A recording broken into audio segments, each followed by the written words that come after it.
Salut les amis, c'est Ludo, j'espère que vous allez bien. On se retrouve aujourd'hui pour une nouvelle vidéo. Et en cette première vidéo de l'année, il est temps pour moi de vous présenter mon top 10 de l'année dernière.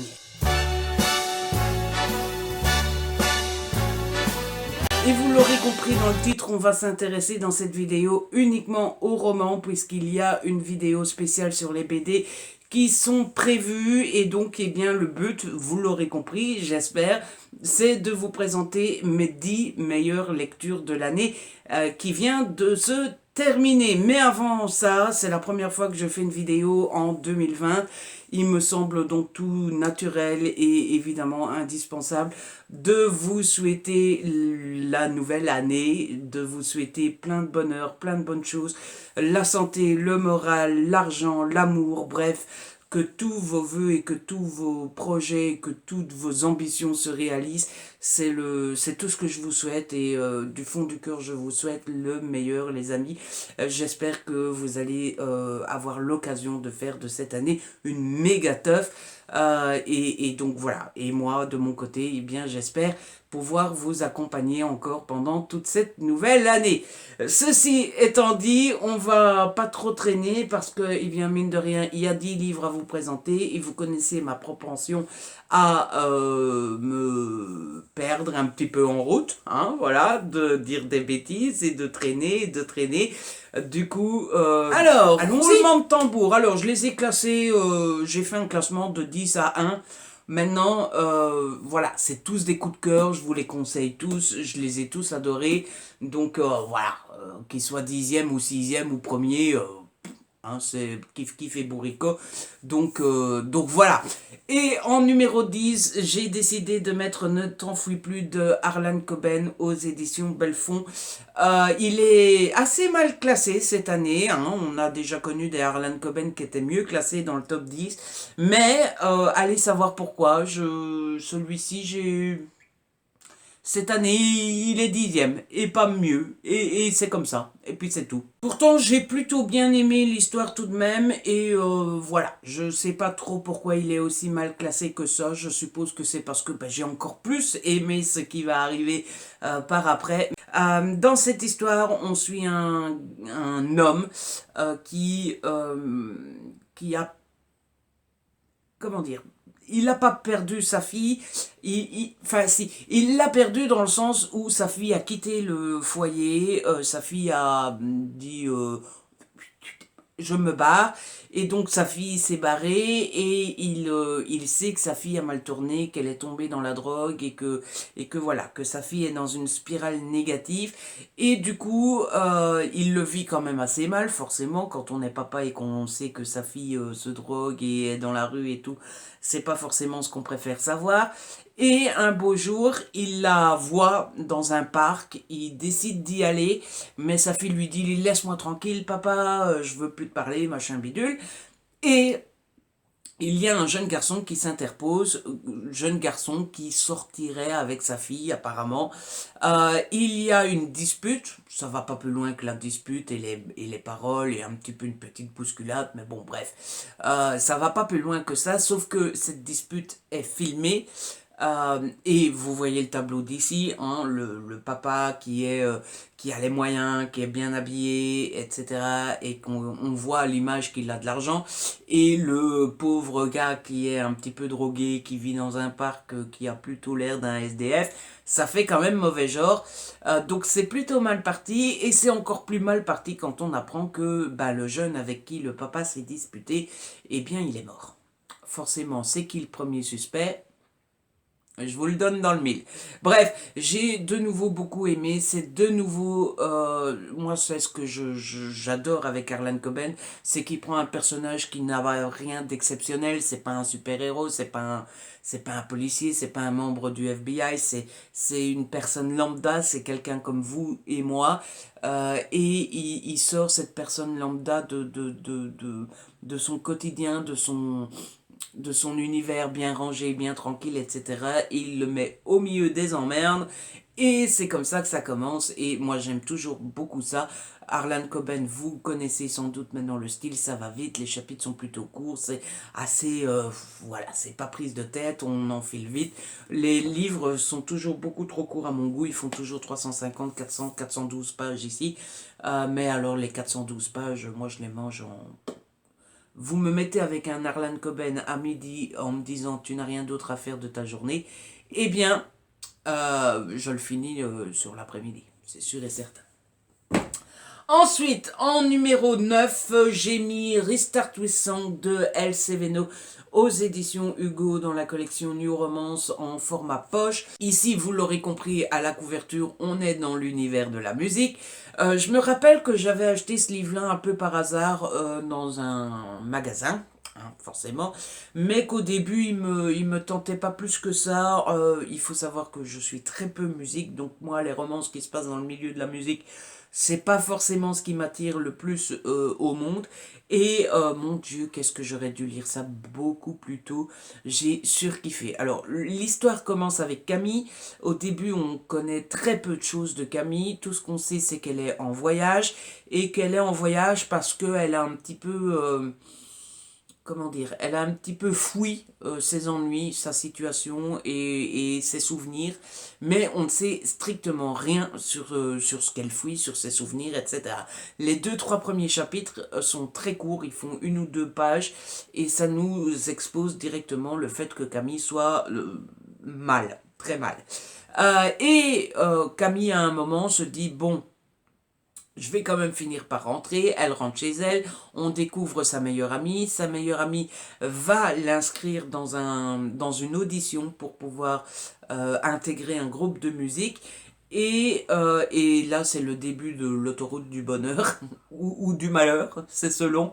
Mais Camille va rencontrer Léo qui est le guitariste du groupe, Léo qui est beau à se pâmer, enfin, c'est Léo quoi, ah, Léo, ah. Voilà. Et c'est le début de l'histoire d'amour entre ces deux-là. Sauf que bah, ça serait un petit peu trop simple hein, si c'était comme ça. Autant Camille que Léo sont des cassés de la vie. Hein, voilà, il leur est arrivé des choses dans leur passé qui les ont complètement...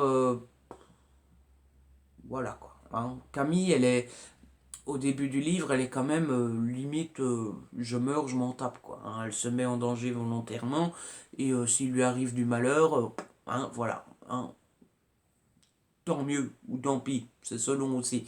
Léo, pour sa part, a décidé que pour se protéger, eh bien, il allait jouer le connard, hein, comme dans toutes les romances. Mais plus sérieusement, il s'est complètement fermé, que ce soit envers l'amour avec Camille, mais aussi pour plein de choses.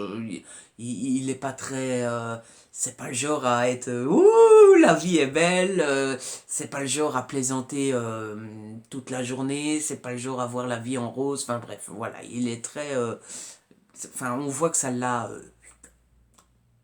je suis en train d'en faire une belle chronique, n'est-ce pas? Oui, voilà. Bref, le livre fait... c'est une bricasse, hein, il fait 625 pages, mais moi je l'ai lu, mais sans m'en rendre compte, c'est passé crème, c'est passé à une vitesse folle.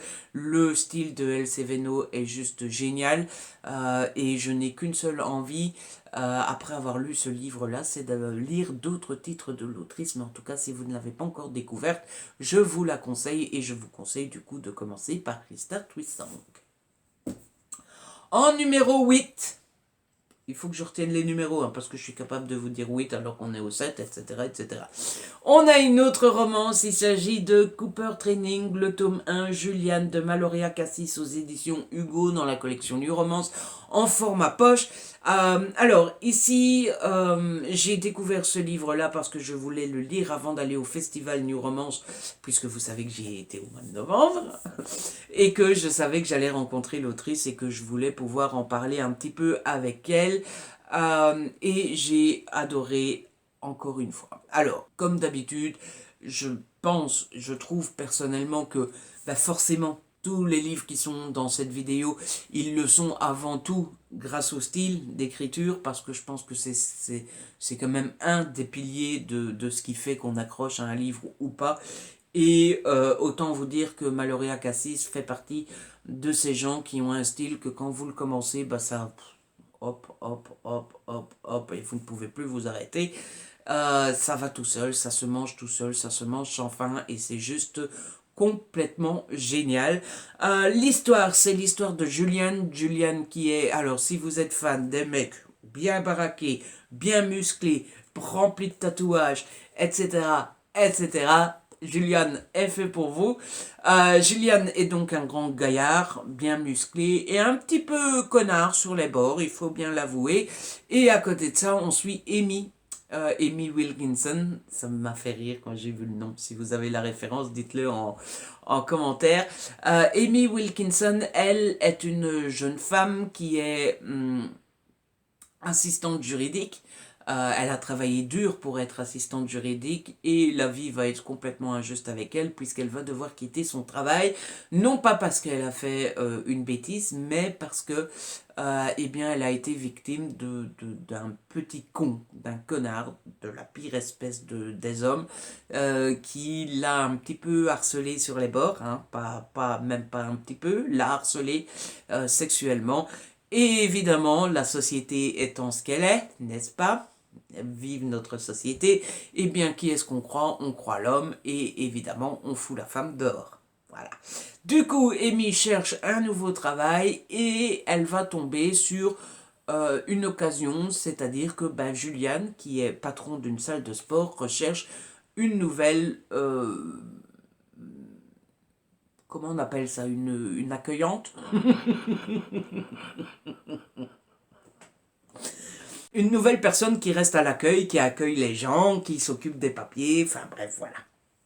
Et donc Amy se dit, bah, c'est pas grave, je vais tenter d'avoir ce boulot-là, sauf que quand Julianne voit débarquer Amy sapée comme une assistante juridique alors qu'on est dans une salle de sport, il se dit tout de suite, mais c'est une péteuse celle-là, et du coup il ne peut pas voir Amy en pâture, et c'est comme ça que commence l'histoire, et c'était juste tellement génial, en grande partie parce que, eh bien, on est typiquement dans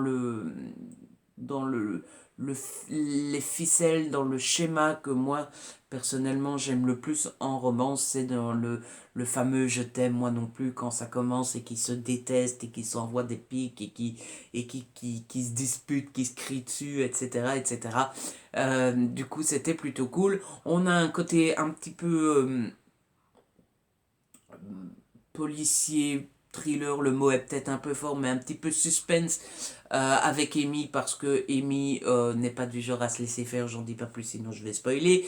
Et puis on a un côté un petit peu triste avec Julianne, parce que Julianne a beaucoup de mal en amour, parce que, eh bien, il existe des méchantes femmes aussi, hein, voilà, il faut quand même l'avouer, hein. Il y a beaucoup de connards, mais il y a quelques femmes aussi qui sont pas très gentilles. Et eh bien, Julianne est tombée sur une fille pas très gentille et une fille qui lui a fait beaucoup de mal. Et du coup, Julianne a un petit peu du mal à le faire confiance. Bref, j'espère que je vous ai donné envie. J'ai super beaucoup adoré cette romance.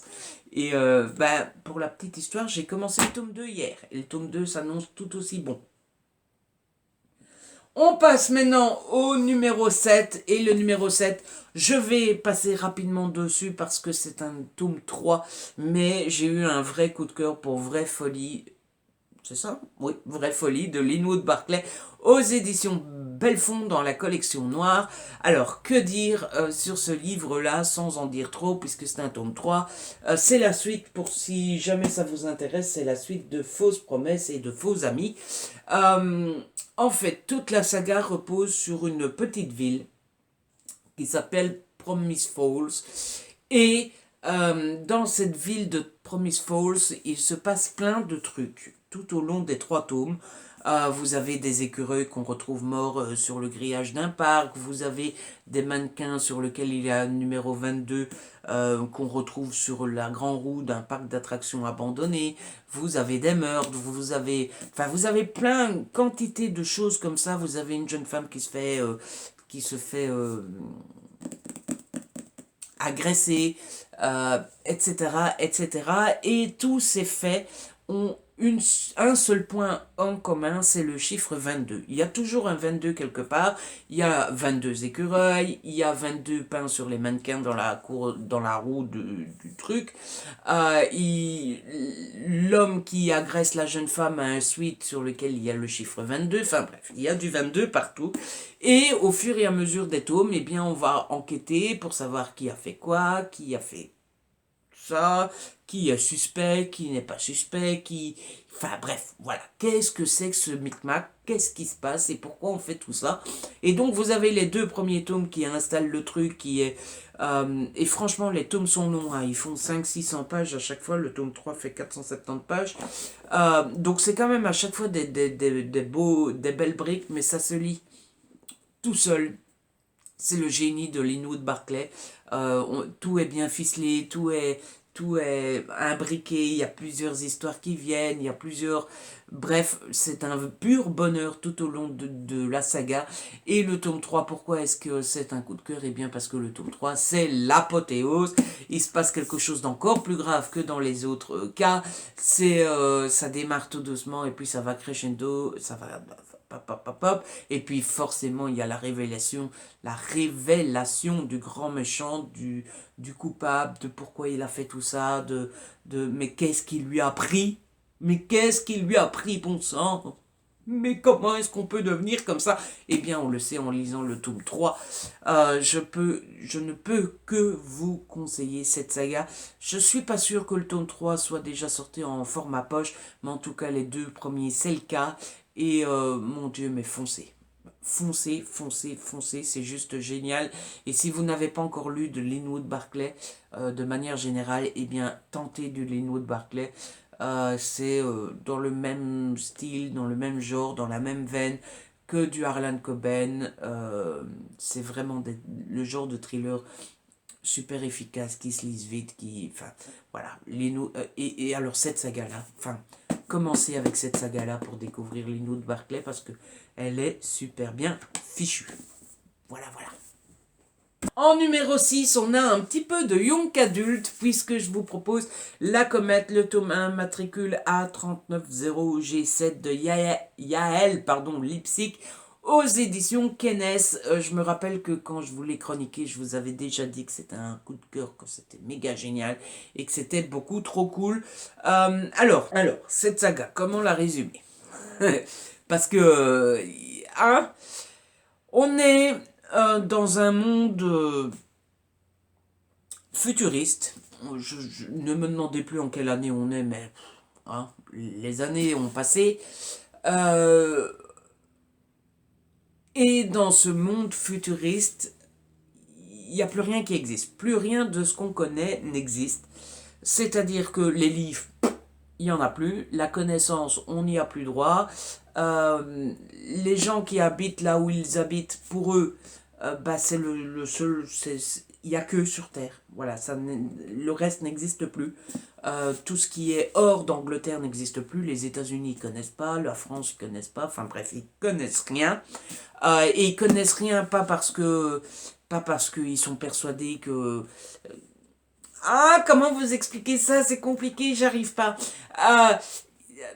En fait, au fur et à mesure que les générations ont avancé, on a arrêté d'apprendre les choses aux gens. Et du coup, la génération qu'on suit dans le livre-là ne sait plus rien. Ils ne connaissent plus les mots qu'on connaît, nous. Pour eux, horloge, ça n'existe pas. Livre, ça n'existe pas. Je sais pas, moi, télévision, c'est un mot qui n'existe pas. Mais encore plus grave que ça, il y a l'Angleterre et le reste, il n'y a pas. C'est comme si le monde, la Terre, c'était l'Angleterre, mais ils n'ont aucune idée qu'il y a d'autres pays, d'autres continents, d'autres océans, d'autres... Voilà. Et dans ce monde-là, j'espère que j'arrive à vous faire comprendre l'idée. C'est comme si, pour moi, si tu me demandais c'est quoi la Terre, c'est quoi le monde, je te répondais c'est ma chambre. Et si tu me disais, oui, mais il y a ta chambre, mais autour de ta chambre, il y a quoi? Il n'y a rien, c'est ma chambre, c'est tout. Et que tu me disais, et ça, c'est quoi? Je sais pas, c'est de la décoration, c'est des trucs en papier. Oui, mais ça porte un nom. Décoration en papier. Voilà, c'est comme ça, plus ou moins. Et dans ce monde-là, on va suivre Isis. Isis qui a 16 ans. Et Isis est curieuse. Et dans un monde où on n'a pas le droit d'être curieux, c'est un petit peu compliqué. Et au fur et à mesure de ce premier tome, on va se rendre compte qu'Isis est trop curieuse, que ça dérange les gens, et ben voilà, quand ça dérange des gens, qu'est-ce qu'on fait? Eh bien, on essaye de faire rentrer la personne dans les rangs. Voilà, voilà. Et donc voilà. C'est ça l'histoire de base. C'est très mal expliqué. Je suis désolé, mais je n'arrive pas à l'expliquer mieux que ça. Et en plus de ça, il y a un côté un petit peu divergente. Si vous aimez les divergentes. Ils sont à l'école, mais une école très stricte avec des groupes et des corvées. Bref, c'est juste génial. Lisez cette trilogie. Je vais arrêter là parce que j'ai l'impression que je l'assassine plus que je ne la vends. Mais moi, j'avais passé un énorme bon moment avec ce roman. Et je sais que le tome 2 sort en février ou en mars. Et je n'ai qu'une seule envie, c'est de lire la suite. En numéro 5, c'est une surprise pour personne. Il y a du Karen Pont avec Un merci de trop. Et c'est aux éditions Pocket. Je ne sais plus du tout quand est-ce que je l'avais... je sais plus du tout quand est-ce que je l'avais lu, mais tout ce que je sais, c'est que c'était cette année-ci, forcément, et que j'ai surkiffé, de chez surkiffé cette histoire. Dans cette histoire, on suit l'histoire de Juliette qui a 30 ans, et Juliette a une vie somme toute assez classique, assez cool, assez rangée, assez posée, puisqu'elle a un travail et elle est heureuse, tout va bien finalement. Et le seul problème de Juliette, c'est qu'elle est habituée à dire oui.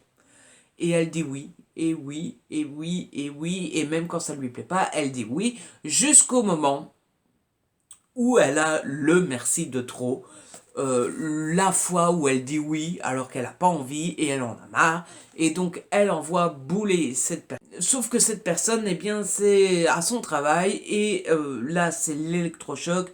Elle se dit j'en ai marre. Elle démissionne du jour au lendemain sur un coup de tête et elle décide de vivre sa vie.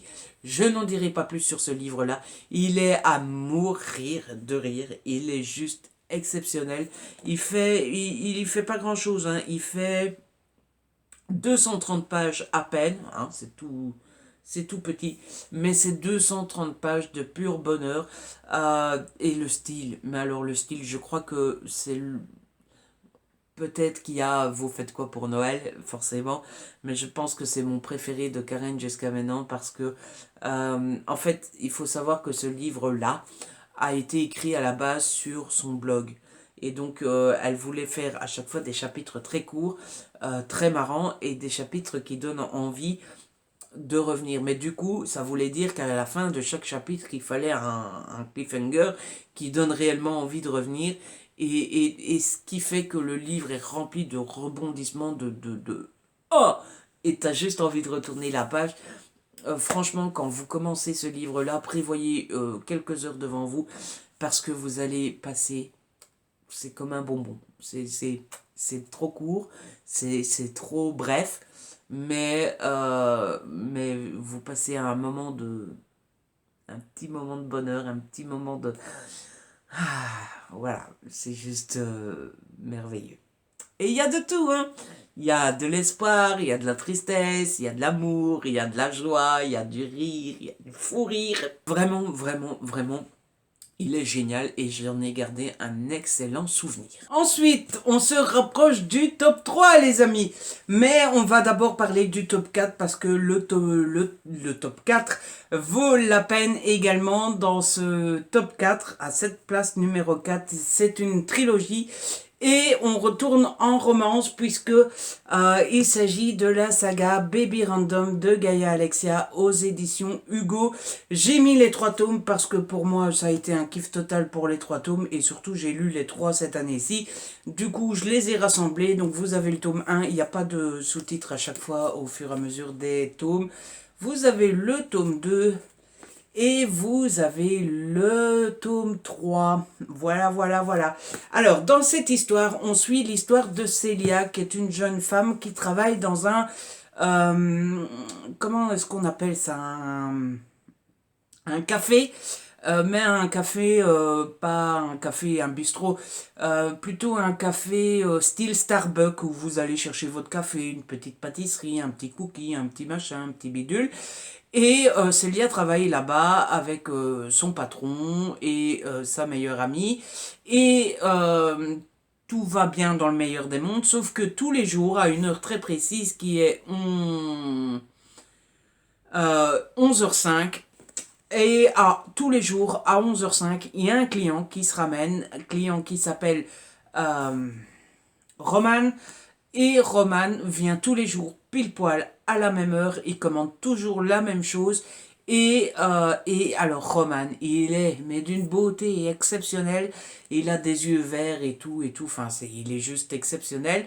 Elle est complètement amoureuse de ce type-là alors qu'elle ne le connaît pas, mais voilà. Hein. Jusqu'au beau jour où Célia va enfin rencontrer Roman. Pas dans le café, mais à l'extérieur, ils vont se parler, ils vont coucher ensemble, et ça va aller très vite, et c'est génial, elle est très contente jusqu'au moment où, eh bien, l'affaire est terminée, comme on dit. Et elle se rend compte que Roman est le plus gros enfoiré de la Terre, parce que Roman se comporte très très mal. Elle retourne donc à sa vie normale, elle continue à travailler, mais elle se dit Roman c'est pas du tout pour moi.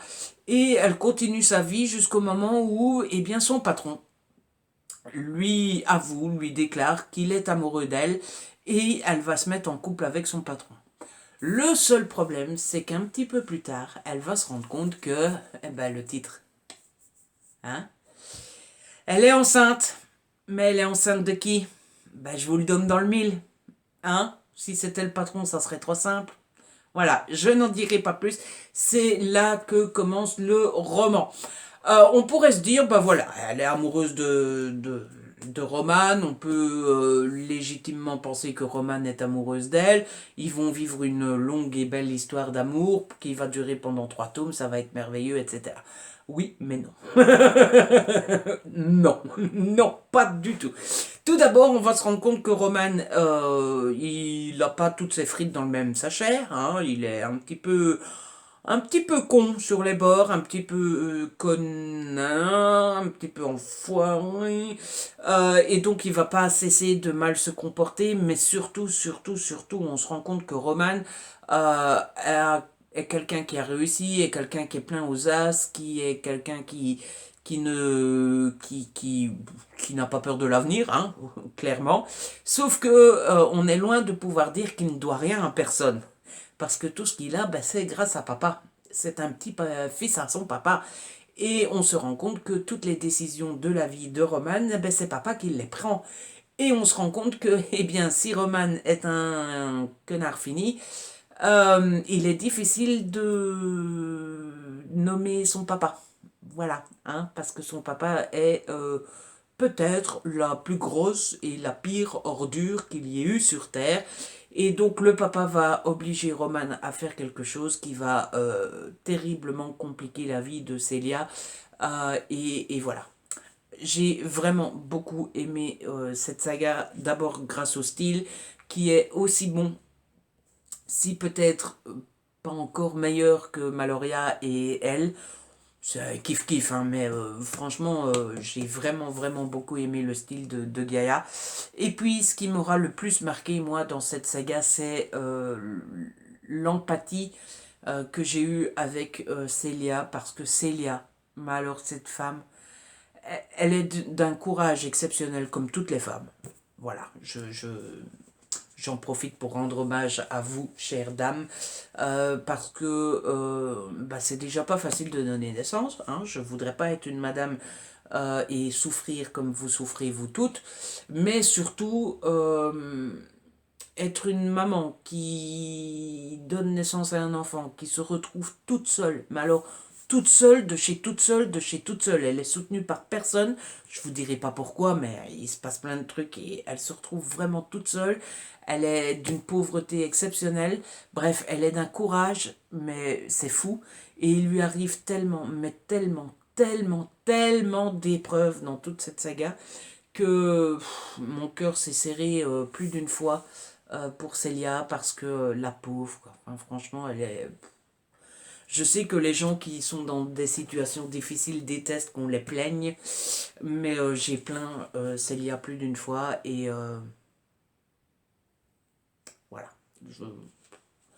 Lisez cette saga, moi je l'ai tellement, mais tellement, tellement, tellement aimé. Les deux premiers sont exceptionnels. Le troisième, c'est l'apothéose, c'est le feu d'artifice.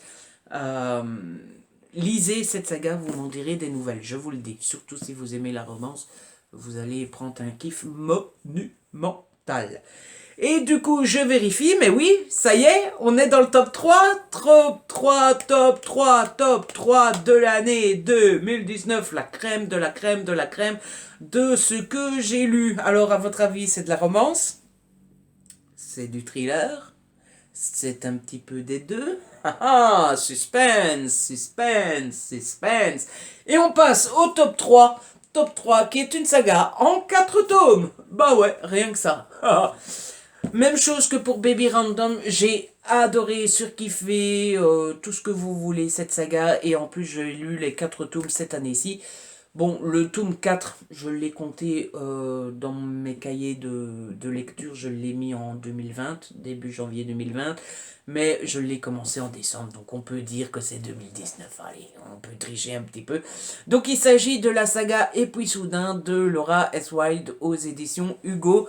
Vous avez le tome 1 qui s'appelle Et puis succomber, le tome 2 qui s'appelle Et puis lutter, le tome 3 Et puis sombrer, et le tome 4 Et puis aimer.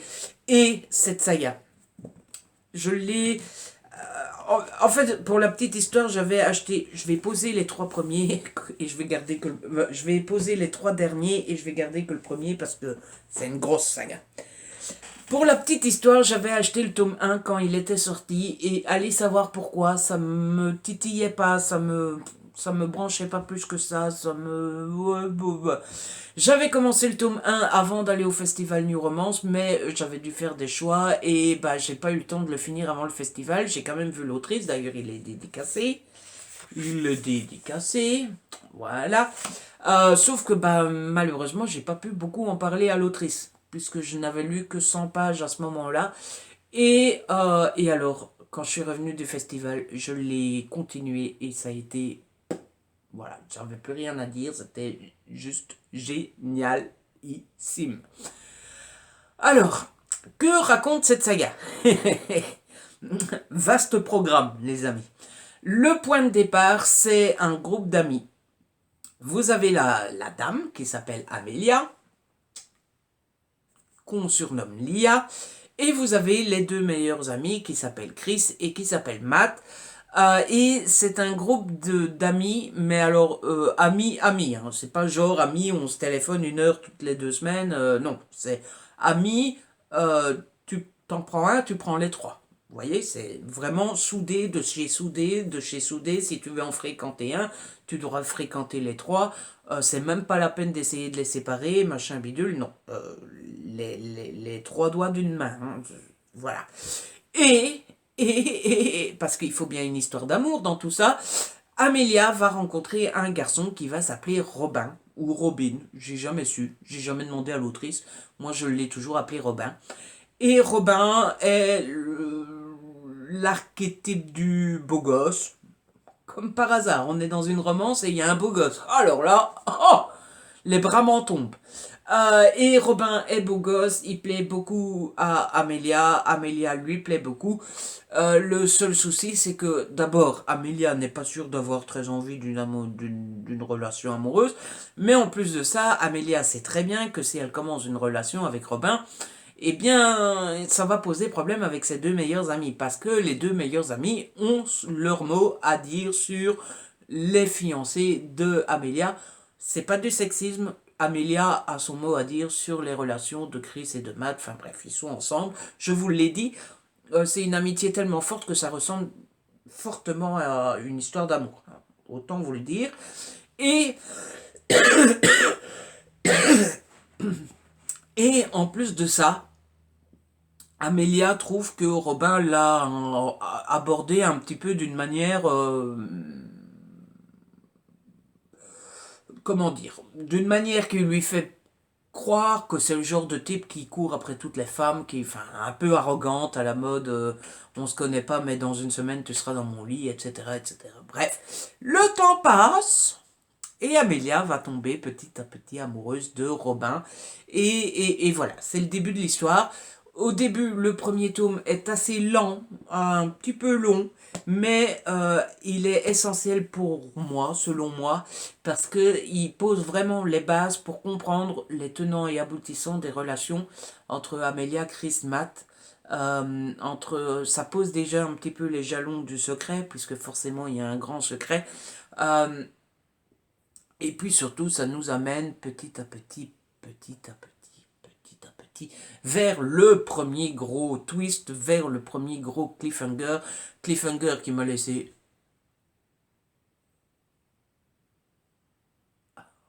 Voilà. Donc, je ne peux que vous conseiller cette saga, mais je vous ai dit que je ne vous ai parlé que du premier tome.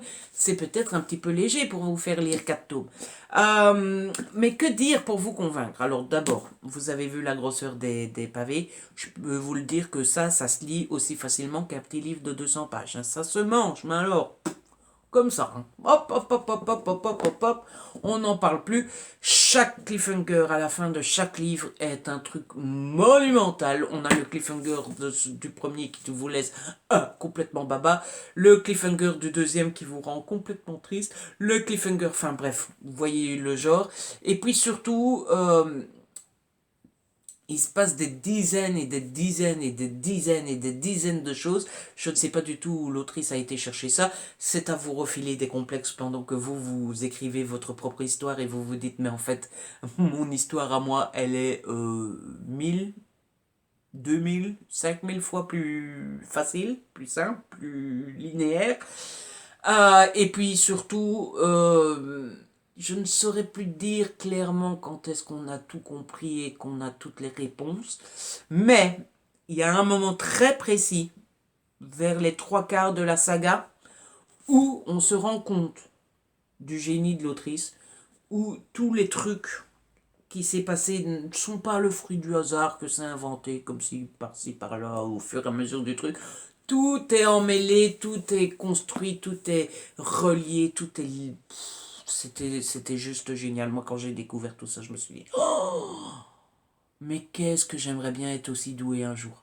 Voilà. Bref, lisez cette saga, vous m'en direz des nouvelles et surtout ne vous arrêtez pas au premier tome.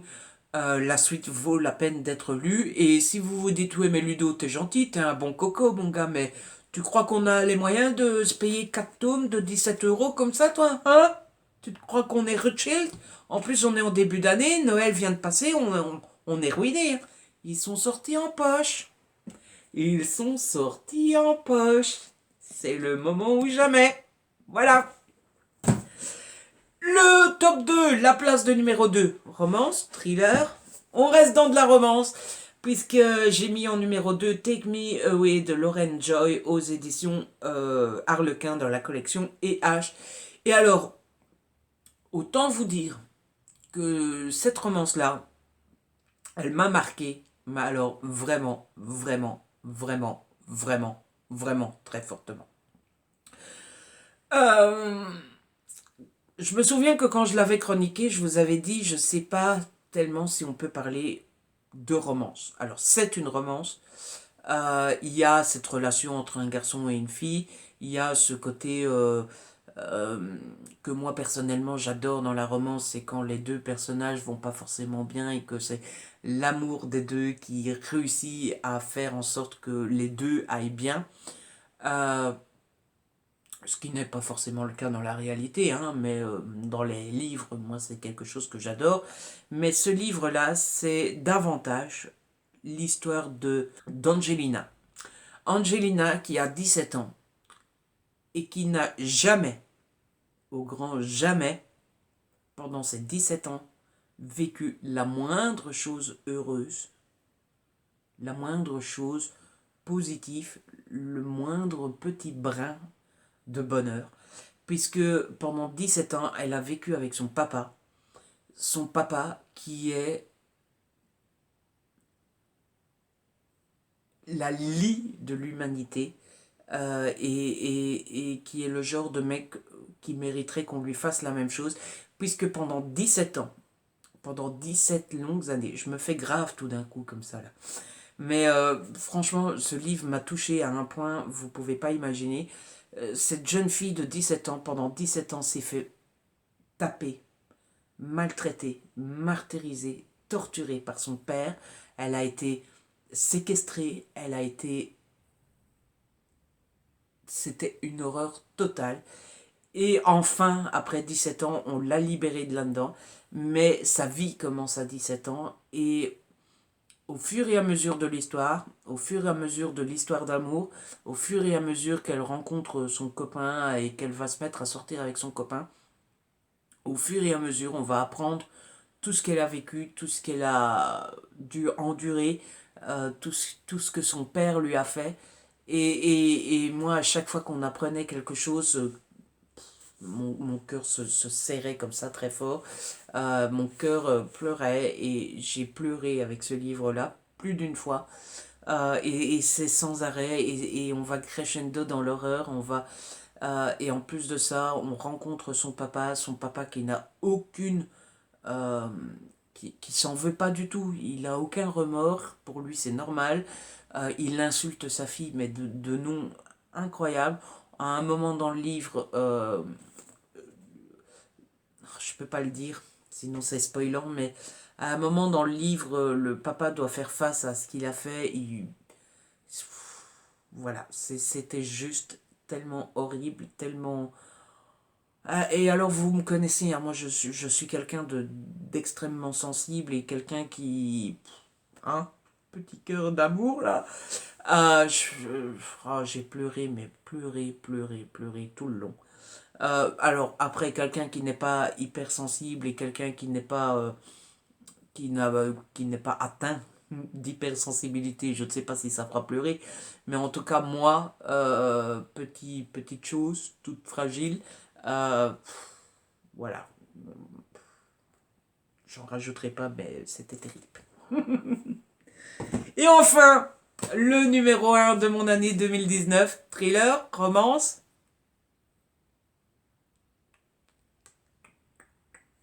C'est du thriller. Il s'agit de Les 7 jours du Talion de Patrick Sénécal aux éditions Fleuve dans la collection noire.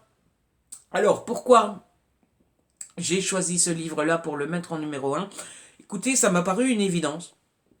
Pour dire complètement la vérité, quand j'ai préparé cette vidéo, que j'ai regardé les coups de cœur que j'avais eus pendant l'année, etc., je ne me souvenais pas du tout de ce livre-là. Et pour être plus précis, c'est pas que je me souvenais plus du tout du livre, c'est que je me souvenais plus du tout que je l'avais lu cette année. Je pensais que c'était l'année dernière. Et en fait, non. C'était en 2019. Et quand j'ai vu ce titre-là, ça m'a paru une évidence. J'ai tellement pris mon pied avec ce livre-là que c'était juste tellement génial. Alors, l'histoire de ce livre, c'est l'histoire d'un papa qui a perdu sa fille et qui l'a perdue à cause d'un meurtrier qui a enlevé sa fille, qui l'a séquestrée, qui l'a violée et qui l'a tuée.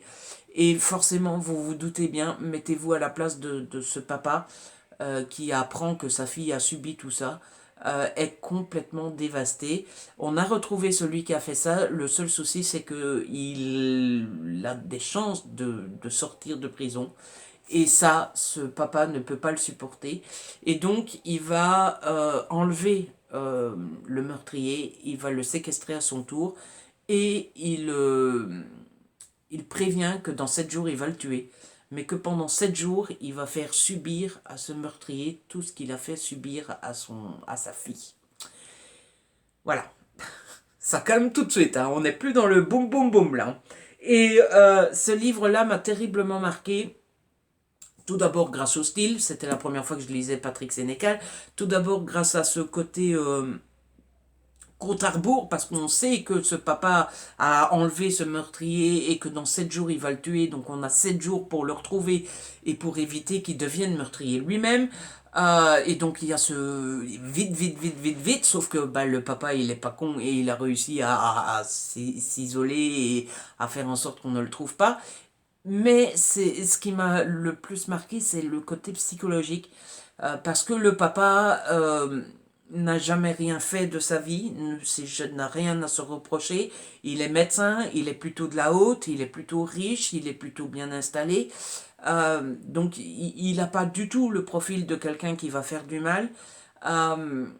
Et il y a ce côté, tout va bien dans la vie, on est heureux. On est bien installé, comme je vous disais, il est marié, il a sa fille, et puis on fait ça à sa fille, et il y a le côté, ben, tu n'étais pas destiné à faire une horreur pareille, et tu es tellement en colère, tellement triste, t'as perdu ta fille, purée, hein, tu vois, et tu es prêt à complètement changer pour venger ta fille. J'ai trouvé ça très fort et très normal en même temps. Je pense pas que tous les familles des victimes se comportent comme ça, mais je pense que c'est normal à un moment de le penser. Euh, et là, il passe à l'acte, et puis il y a surtout toutes ces questions, toute cette question euh, de est-ce que le meurtrier mérite de mourir pour ce qu'il a fait? La première réaction, c'est oui. On mérite, quand on a fait ça, on mérite de mourir. On mérite qu'on lui fasse la même chose. Mais c'est la question de est-ce que parce que quelqu'un a tué, il faut le tuer et devenir nous-mêmes des tueurs? C'est la question de la peine de mort, par exemple. Est-ce qu'il faut la peine de mort?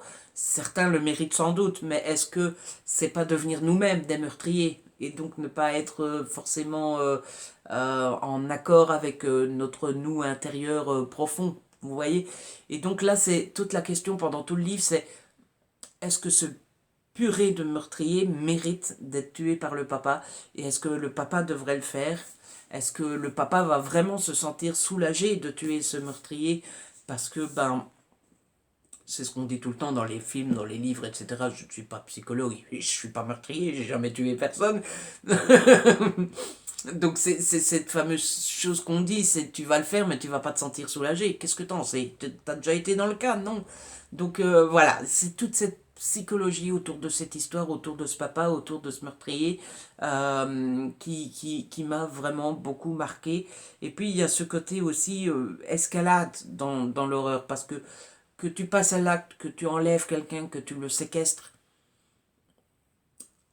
Moi, personnellement, je ne serais pas capable de le faire, déjà rien que ça. Et encore une fois, qu'est-ce que t'en sais? Si quelqu'un enlevait mon père, le séquestrait, le tapait, le martyriserait, le torturerait, est-ce que je ne serais pas capable de passer à l'acte pour venger mon père? J'en sais rien. Mais bon, voilà. C'est déjà pas terrible de faire ça, mais commencer à le taper, commencer à le torturer, commencer à lui couper des membres, et comment, bref, j'ai adoré du début à la fin, j'ai adoré la psychologie, j'ai adoré le style, j'ai adoré le côté allaitant et compte à rebours, parce qu'il faut trouver ce papa avant qu'il fasse la bêtise de tuer le meurtrier et de devenir meurtrier à son tour et de faire à son tour de la prison. Bref, lisez ce thriller, j'ai adoré. Je l'ai lu en 2019, donc c'était en début d'année, donc il y a des chances qu'il soit déjà sorti en format poche, mais en tout cas, je vous le conseille fortement. Et voilà les amis, c'est comme ça que se termine cette vidéo. C'était donc les 10 meilleures lectures que j'ai pu faire en 2019. J'espère que j'ai réussi à vous convaincre. J'espère que je vous ai donné envie de lire l'un de ces titres. Et j'espère que si jamais vous franchissez le pas et que vous les lisez aussi, vous prendrez autant de plaisir que moi et que ça aura été des bons conseils. N'hésitez pas, si vous, cette vidéo qui est donc finie et que je sais plus du tout qu'est-ce que j'allais dire. Et donc cette vidéo est finie, j'espère qu'elle vous a plu. Si c'est le cas, n'hésitez pas à la liker, à la partager, n'hésitez pas à me laisser un petit commentaire, vous savez que j'adore vous lire. Si ce n'est pas encore fait, abonnez-vous, c'est gratuit et ça fait plaisir. On se retrouve très vite pour une nouvelle vidéo. D'ici là, prenez soin de vous et de ceux que vous aimez. Ciao!